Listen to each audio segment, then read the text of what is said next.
Students, one of the basic problem of bills of exchange is going to explain me today. So let's see question first. Generalize the following in the books of Ram. So in the books of Ram में मतलब थोड़े समय के लिए हमें सोचना है कि हमें राम है और ये ट्रांजैक्शन जो हुआ है उसका सब जर्नल एंट्री हमें पास करना है.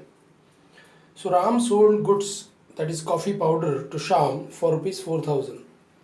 राम ने शाम को 4,000 का कॉफ़ी पाउडर सेल किया है ऑन क्रेडिट, उधार पे.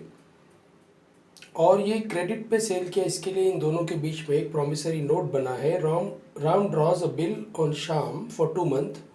एक 2 मंथ के लिए दोनों में एक प्रॉमिसरी नोट बना है. उसमें शाम ने राम को प्रॉमिस किया है कि वो आफ्टर 2 मंथ उसको 4,000 पे करेगा. But on the due date Shyam find himself unable to make the payment. लेकिन ड्यू डेट के दिन शाम के पास 4,000 टोटल जमा नहीं हुआ and hence Sham requested Ram to renew the bill for 1 month.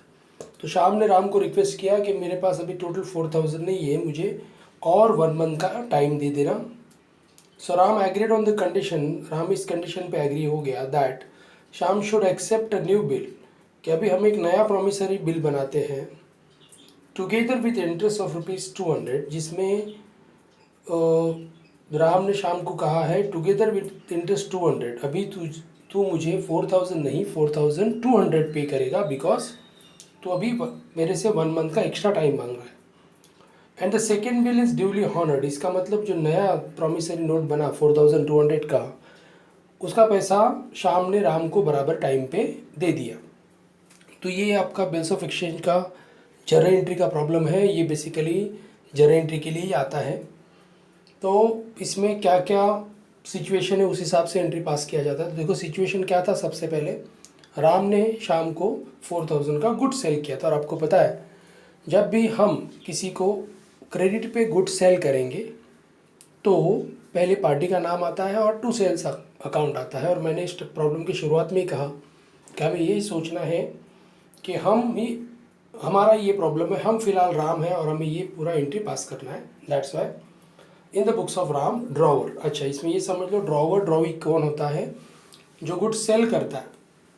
Okay, obviously वही प्रॉमिसरी नोट बनाता है तो वो ड्रॉवर हो गया. और जिसपे ये जो परचेसर होता है, जो पैसा देने वाला होता है, जिसपे ये बिल ड्रॉ किया जाता है, वो ड्रॉवी होता है. तो फिलहाल इस प्रॉब्लम में राम ड्रॉवर है और शाम ड्रॉवी है.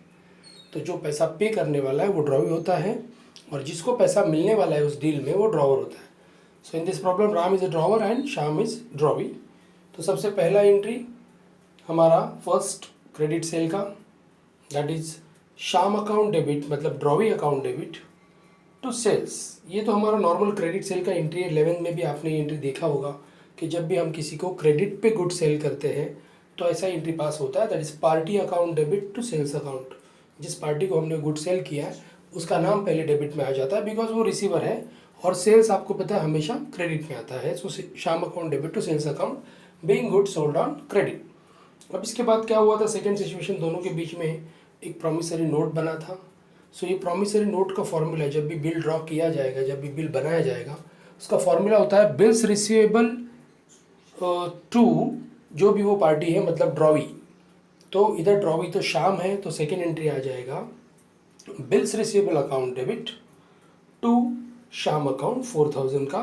ये बिल ड्रॉ हो गया, मतलब दोनों के बीच में प्रॉमिसरी नोट साइन हो गया जिसमें शाम ने प्रॉमिस किया राम को कि उसको आफ्टर 2 मंथ 4,000 रुपीज़ पे करेगा. बट जैसे मैंने प्रॉब्लम में एक्सप्लेन किया कि जब 2 महीने का पीरियड ख़त्म हो गया, शाम के पास टोटल 4,000 जमा नहीं हुआ, तो उसने आके राम को बता दिया दैट कि आई डोंट हैव 4,000 टू पे यू. आपको 4,000 देने के लिए मेरे पास अभी 4,000 नहीं है. सो इसका मतलब उन दोनों के बीच में जो प्रॉमिस बना था, जो प्रॉमिसरी नोट बना था, वो प्रॉमिस टूट गया, वो बिल इधर डिसऑनर हो गया. इसको बीके के लैंग्वेज में कहा जाता है डिसऑनर. मतलब जो कमिटमेंट किया था, जो रिटर्न कमिटमेंट था, वो फेल हो गया. तो उसका एंट्री हमें पास करना है. तो वो एंट्री एग्जैक्टली बिल ड्रॉ जो हम करते हैं उसका ऑपोजिट हो जाता है. जैसे हमने अभी इधर किया बिल्स रिसीवेबल टू शाम, तो ये एंट्री एग्जैक्टली उल्टा हो जाएगा, दैट इज़ शाम account debit to bills receivable account. तो हमेशा याद रखो जो बिल ड्रॉ का एंट्री होता है, बिल डिसऑनर का एंट्री एग्जैक्टली उसके ऑपोजिट होता है। So Shyam account debit to bills receivable being bill dishonour. और जैसे कि आपको पता है कि श्याम ने टाइम लेके भी पैसा नहीं दिया, सो राम ने उसे कहा है कि तुझे अभी एक्स्ट्रा 200 देना पड़ेगा।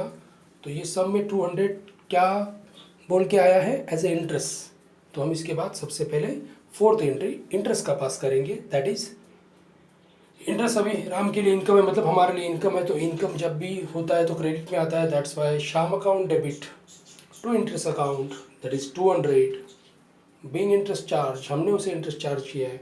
इंटरेस्ट एक नॉमिनल अकाउंट है और नॉमिनल अकाउंट का रूल है debit all expenses and losses, credit all income and gain. अभी हमारे लिए 200 का इनकम है, दैट्स वाई इंटरेस्ट क्रेडिट में आ गया 200 बीइंग इंटरेस्ट चार्ज। और नया जो प्रोमिसरी नोट बनने वाला है, मतलब नया बिल बनने वाला है 4200 का। तो बिल ड्रॉ का एंट्री हमने जो फर्स्ट में देखा था सेकेंड एंट्री में, सेम वैसा एंट्री पास करेंगे, bills receivable to Shyam account, क्योंकि जैसे पुराना बिल ड्रॉ किया था वैसे अभी नया बिल ड्रॉ कर रहे हैं। सिर्फ बिल का अमाउंट अलग रहेगा, अभी बिल का अमाउंट रहेगा 4200। So fifth entry will be bills receivable account debit 4200 to Shyam account 4200 and narration being new bill draw. Second bill draw हो गया, सेकेंड दोनों के बीच में सेकेंड प्रॉमिसरी नोट बना, लेकिन अभी ये प्रॉमिसरी नोट बना है 4200 का। एंड फाइनली ये नया प्रॉमिसरी बिल 1 मंथ के लिए बना था। फाइनली 1 मंथ के बाद श्याम ने राम को टोटल पैसा पे कर दिया। तो अभी राम के पास पैसा आ रहा है। आपको पता है जब भी पैसा आता है कैश अकाउंट डेबिट, और किसके अगेंस्ट ये पैसा आया, बिल के अगेंस्ट पैसा आया। That's why last entry will be, sixth entry will be cash account debit 4200 to bills receivable account 4200 being second bill honour. इस तरह इस बिल ऑफ एक्सचेंज में ये जो सिचुएशन वाइज जरा एंट्री आती है, ये हर प्रॉब्लम में सिचुएशन वाइज ऐसी ही रहने वाली है। इसलिए आप ये सिचुएशन वाइज जो एंट्री आती है वो अच्छी तरह एक बार समझ लो, सो दैट ये बहुत सिंपल प्रॉब्लम है। अगर आपको सिचुएशन और उसके हिसाब से एंट्री समझ में आ गई तो फाइनली आपको पता है जर्नल आप जब भी क्लोज करते हो तो आपको उसका टोटल करना पड़ता है। तो दोनों सेट का टोटल अगर हम करेंगे इट विल बी 20,600। सो अब इसके आगे जितने भी बिल ऑफ एक्सचेंज के वीडियोस मैं मेरे अकाउंट ट्रिक्स चैनल पे डालूंगा वो आप देखिए। And keep watching my channel. All the best.